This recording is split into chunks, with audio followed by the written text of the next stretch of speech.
Hello, I'm Chris Pedersen and this is Stock Watch for Wednesday, the 10th of April, 2024. All information is general advice and may not be suitable for you. Always consult your financial advisor before making any investments. All questions from viewers should be sent to stockwatch@fnn.com.au. Here are my market observations. They're kind of brief. Gold up, copper up, markets are up, bond yield steady, Bitcoin. I got a lot of question marks there because really, how do you value Bitcoin? When's it overpriced? When's it underpriced? What is the present value of future cash flows? I can't value it. Anything I can't value, I avoid. And with market steady, it's stay invested until there's bad news that comes out. Right now, everything's just fine. House prices March 2024 in Australia. This is last month and year to date, and it just continues to power ahead. We need more housing supply. Economic activity yesterday in America, the day of the eclipse. This is a map of the United States. The darker areas show where there is more business activity than elsewhere. And surprise, that's following the exact line of the eclipse, meaning that if we have an eclipse here in Australia, we will know ahead of time, and if it goes through Sydney or one of the capital cities, there'll be a lot of extra business activity on that day as people flock there to see the eclipse. And this is a fascinating chart. Bridgewater Associates and their performance versus hedge fund index. Well, the hedge fund index is blue and Bridgewater is black, and what you see is Bridgewater underperforms almost always. Now, right now this year, they're outperforming. However, up until in 2022, Bridgewater was outperforming, but the last 6 months of that year, they dramatically underperformed for the year. So even though Bridgewater is outperforming this year, it does not mean they're going to have a full year that is outperformance. So what's the moral of the story is, just because a financial services company has a big name and what is perceived as a good track record doesn't always mean its track record is outperformance and that it does a great job for investors. Always do your homework. 3 companies today. The first one is oOh. I'm covering this because UBS initiated coverage last week. And I've liked this company for quite some time, ever since a friend of mine, Kath O'Connor, became CEO. The code on the ASX is OML. It's trading at $1.73. Now, this is a 5-year chart. You can see why she was hired as CEO, because the company fell off a cliff and then has been stagnating. However, it's getting its act together. It is starting to perform solid results. Let's take a look at the numbers here. I have a price target of $2.30. Other brokers are $2.20, $2.10. I actually think $2.30 is a little on the cheap side. However, I want to be conservative because they still have to prove themselves even though they're starting to perform well. The revenue growth rate I have from 2023 to 2026 is only 6% per annum. However, that's not the full story. It's really in earnings per share growth, which is 14% per annum, and dividend growth is equally strong at around 12% per annum. And then looking at the ratios now for oOh, the PE on the estimated 2025 earnings of 13.5 cents is right now 12.8 times. This is cheap. This is one reason I like it. It has positive growth and the PE is low. The yield on the 2025 dividend estimate of 7 cents is 4%. This is also an attractive yield. Personally, I think this should be more of a growth stock with less dividend and plowing their excess retained earnings back into growing the company. However, nonetheless, it's a good performer right now. Free cash flow is 6% and it's paying out 50% in its dividends. Now, a little bit about oOh. It is the largest out-of-home media company in Australia with 40% market share. It has 37,000 asset locations. What this really is outdoor billboards, other advertising type structures, plus some digital.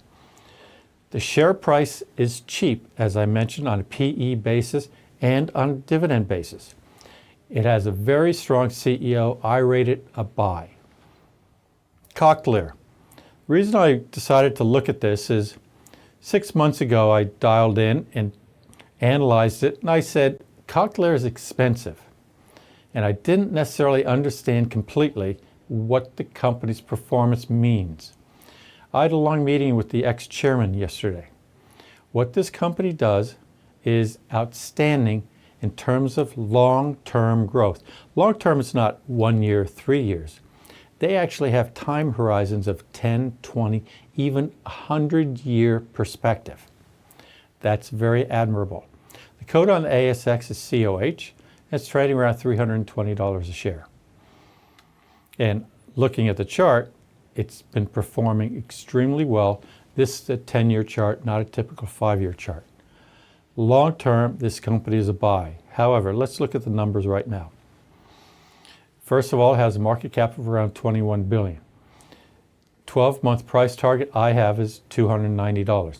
Revenue growth rate from 2021 to 2026. So I'm going back to 2021 because I want to give you a long-term picture of its compounded annual growth rate, CAGR.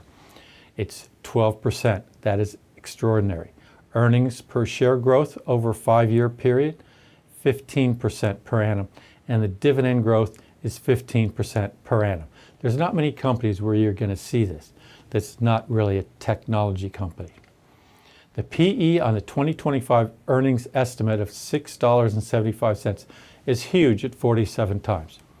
The yield on the 2025 dividend estimate of $4.65 is only 1.5%. That's perfectly fine on a company with this type of growth. Free cash flow is only 2%. That's also okay because they plow a lot back into research and development. The payout ratio is 70%. This company is the dominant global ear implant company. They take a long-term approach to everything they do in their business. I rate this company as excellent. However, it's trading at a high multiple.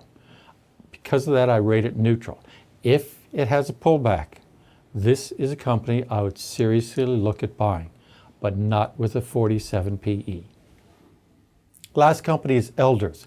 The code is ELD, and it's trading at $8.09. I've followed this company for a long time. I've liked it.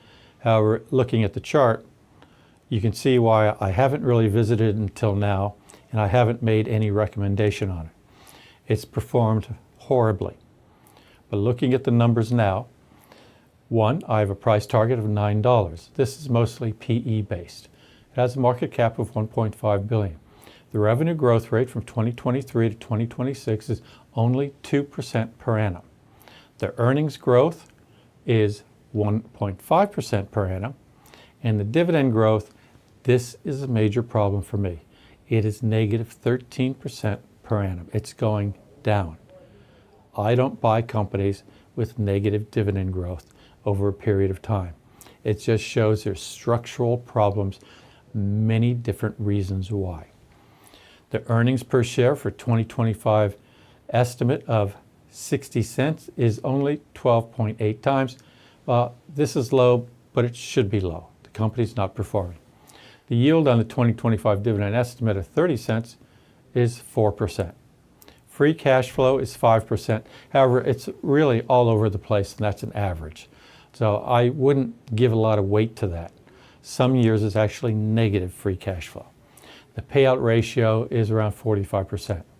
This is a large agricultural business, multiple lines, from feedstock to insurance, etc. This is why I like it, because companies that develop the land, sell cattle, crops, it's something that's tangible, something Australia is very good at. However, they can't always outperform all the time. Elders is not doing well right now. I would avoid this company. If it starts performing better, then it's worth re-looking at. As always, any company I cover today or any other company you'd like me to cover, send an email request to stockwatch@fnn.com.au and address it to me, Chris Pedersen. Have a great week, and I hope it's profitable. Thank you.